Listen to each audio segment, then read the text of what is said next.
College recruitment starts with you. Welcome back, team.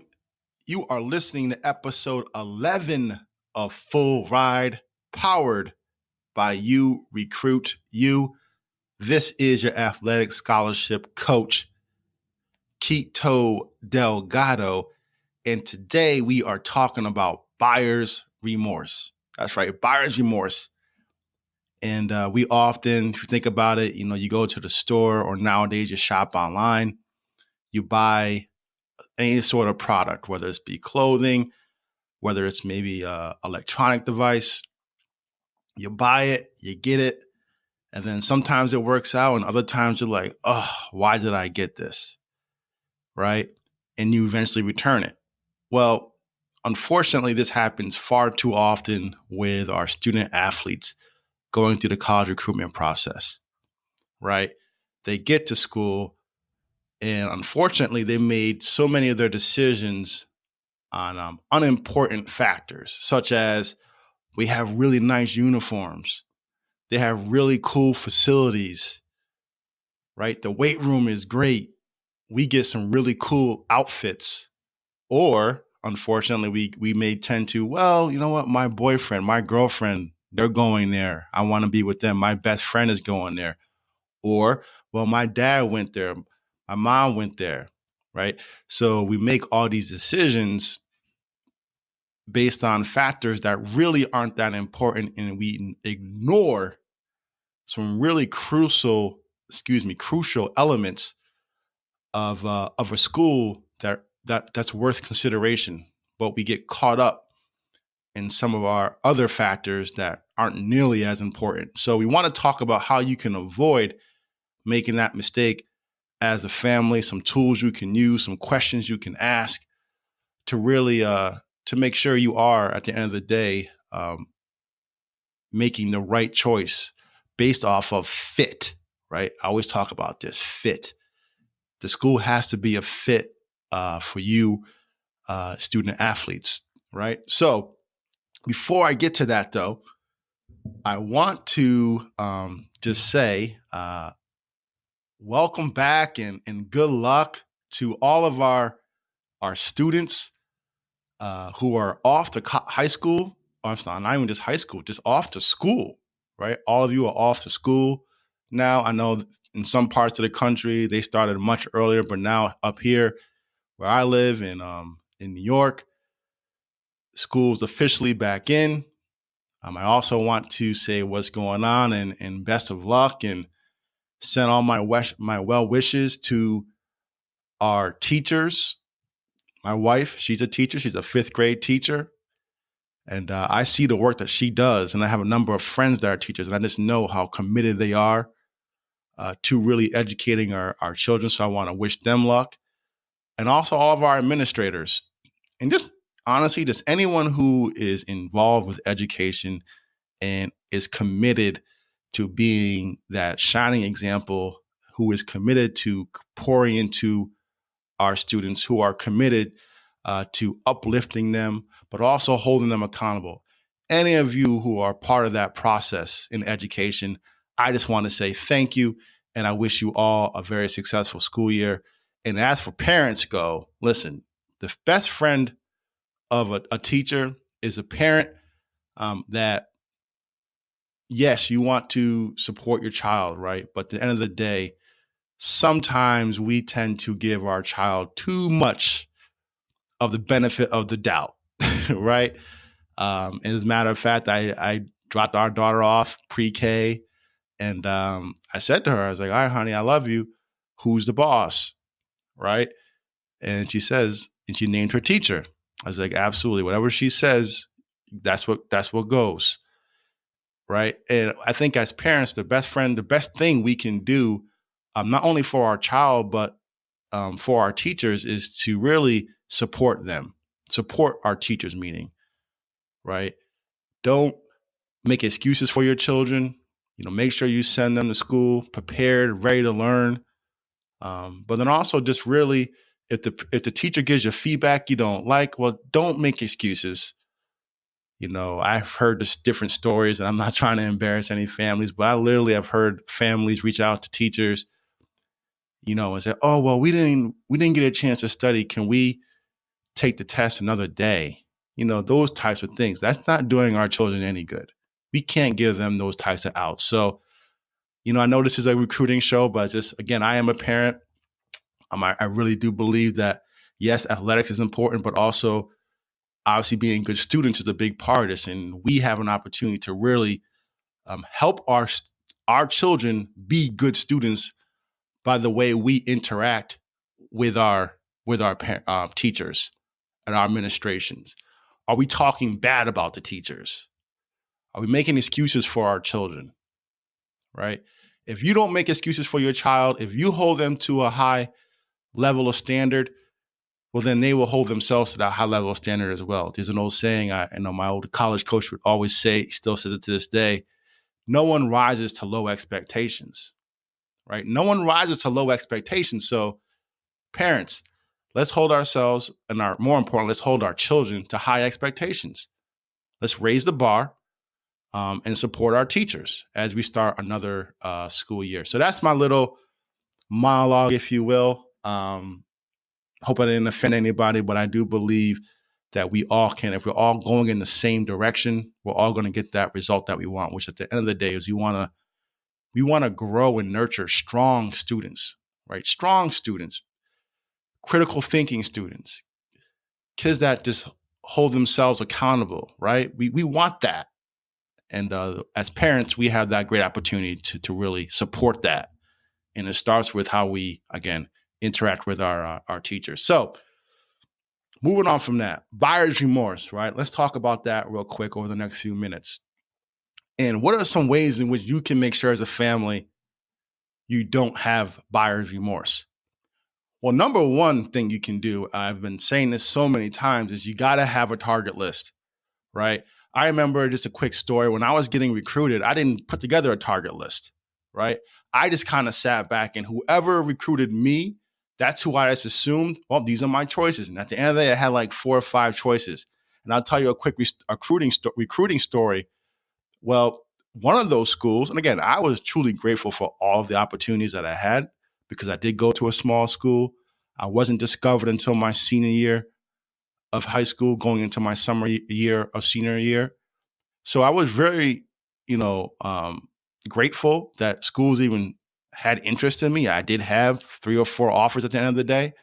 But the reality is there's only one school, Boston University, who I had a real desire, who I could see myself going to that school. The other 3 schools, I was just like, not really into this school. And one time I remember vividly, I went to visit this school. It's like 4 hours away from my house, 5 hours away. So the distance wasn't that bad. I didn't mind it, but it still was a little bit of a hike, 4 or 5 hours away. And they had me up there in the dead of winter. And I just remember, like, I'm on my official visit. It's like dark at 5:30 at night, 6 o'clock at night. And I remember just on the way into town, I'm like looking around. So that's another thing. Don't just look at the campus. Look around the neighboring, cities and see what's close and nearby the college. I'm looking in, I'm like, there's nothing out here. And then just so happened, I think the timing was just all off because just that night it was super cold, frigid. And I was just like, and I'm from upstate New York, so you'd think I'd be used to it, but this was like a different level of cold where I was at. And I was like, I'm not gonna like it here. The weather's terrible. It's not that close. And it's just, I wasn't feeling the energy. And literally, like, I came back home, from that official visit. I told my parents that this isn't one. And this school really wanted me. And from a football standpoint, they were actually on the rise, like really good program. So it had nothing to do with the program. It was more about this number one question I always tell my families to ask, or I should say the student athlete to ask, is this number one question. If it wasn't for sports, if I wasn't playing any athletics here, could I see myself at this school? Would I be happy? And the bottom line for me with this particular university, I was like, I won't be happy here, right? So that's one way you can avoid buyer's remorse is when you go on these official visits or even unofficial visits, you really got to make sure you are looking at the big picture. Don't just get caught up in the coach and how they're wooing you. Don't just get caught up in the facilities, the uniforms, the football field, the weight room, right? The gear, that they put out for you to try on, all that stuff. Don't get caught up in the wooing, because obviously they're going to show you the best, they're going to show you that glitz and glamour because that's what's going to appeal to you. And meanwhile, you're just totally ignoring all the other warning signs. So I really want to encourage my families to, as you start this process, and maybe you're in the middle of this process, you got to put together your list of factors. I call this factors. You can call it whatever you want, but I say factors, right? 7 to 10 factors, and assign a weight to each factor. So number one, like, what is most important to you as a student athlete? Number one thing, what do you have to have from this school? Right. And then you go all the way down. Right. So let's say from 1 to 10, 10 being most important, 1 being like, okay. And those factors should include, I can't tell you what should be important to you, but here are just some things you should definitely consider. Right. Distance from home. That's important. I think that's a great place to start because, okay, do I want my parents to be able to drive to come see me, or do I want to be able to drive home? Is it a quick bus ride, quick train ride home, or do we have to hop on a plane? That's a big deal. Also, it's also just what part of the country you want to live in, because if you're like a Northeast student athlete and now you're talking about going down south, maybe the distance isn't a problem for you, but now once you get there, maybe culturally speaking, it's a different vibe there that you may not be used to. So you have to weigh, location has to be big, but within the location, it's definitely distance. But then also, what part of the country do you want to live? Maybe you do live in the Northeast like I did, and you're like, no, I'm tired of winters. I want to go to a place where there is no winter. So maybe now, okay, I want to go to Florida, California, North Carolina, right? Whatever the place may be. So you're tired of the cold. And on the flip side, if you are someone from like a warm weather place and you've never experienced snow, and now you're going to a place that's super cold, you're like, this is miserable, right? So you definitely want to consider location. I feel like that has to be, no matter who you are, what your circumstances are, location has to be in your top 3, right? For those many reasons. Obviously, a close second, you need to consider the education piece. That has to be important. And I know we all aren't going pro. I'll never tell you that you're not. I'm just saying that we're all not going pro. Someone's not going pro. So therefore, you really want to make sure you're making a good decision from an education standpoint. Do they have your major? Not only do they have your major, but like what types of opportunities do they have? Can you do an internship? Like that should be an important factor too. I know I think it ties into education, but like maybe you want to do a lot of internships while you're in school. Well, here's the thing. If you're playing major Division I football, it might be hard for you to do an internship at any point, because it really is a full-time job once you play at that high level Power 5 type Division I football, or really any sport at the Division I level, right? So just keep that in mind. So education, availability, but then also the third part of it you definitely want to make sure you focus on is, financial, right? What's your budget? Like as a family, what is your budget? Because a lot of times, I've said this in past episodes, everybody is not on a full ride. Everyone doesn't get that elusive full ride scholarship. You have partial scholarships, a lot of students that have to earn it. They're a preferred, what they call a preferred walk-on, where they say, you know what, you're gonna be on the team, but we don't have a scholarship for you, and you have to earn it. That's why you see all these videos of student athletes, the coaches award them a scholarship, and the team, their teammates go crazy for them, because a lot of student athletes are walk-ons or are on partial scholarships. So a big part of this needs to be your budget. How much are you willing to pay out of pocket, right? I think a big part of this also is like the diversity of a campus. It's a student life, right? You want to start paying attention to student life, the culture of the campus. How diverse is it? I think a lot of times people go to these college visits and they fall in love with how beautiful the campus is, but then meanwhile they're not really seeing what makes up the campus. And I know I had some teammates that really struggled with this. African Americans, they're from like the city, urban, and now, you know what I mean? Like they're around, you know, it's just a different environment for them, and there was a big adjustment for many of them. All right. So there's just a lot of different things that I feel like our families have to consider in a university, and really. So my ask of you this week, or my winning play for you this week, depending on where you are in this process, really make sure though, and this has to be for the student athlete.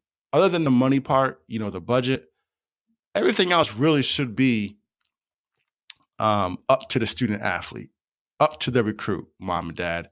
You're there to guide them, to help to bounce ideas off them, but you can't be selfish. You can't put your feelings ahead of theirs, right? You can't have your desires supersede, what they want to do. You don't want them to get in a situation where they're picking a school to please you. Well, I went to this school. Your grandfather went to this school. Your great-great-grandfather went to this school.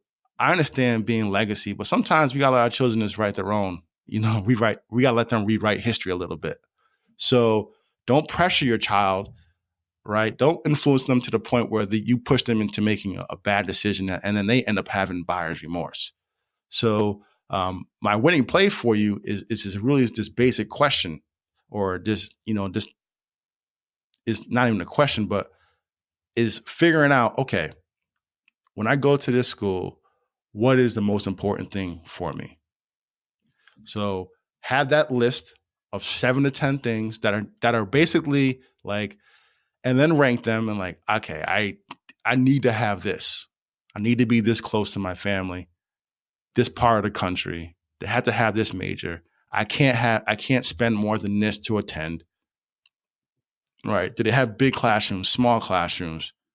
Do they have my major? Can I do internships? Another question is definitely, is this the right level? Can I compete at this level?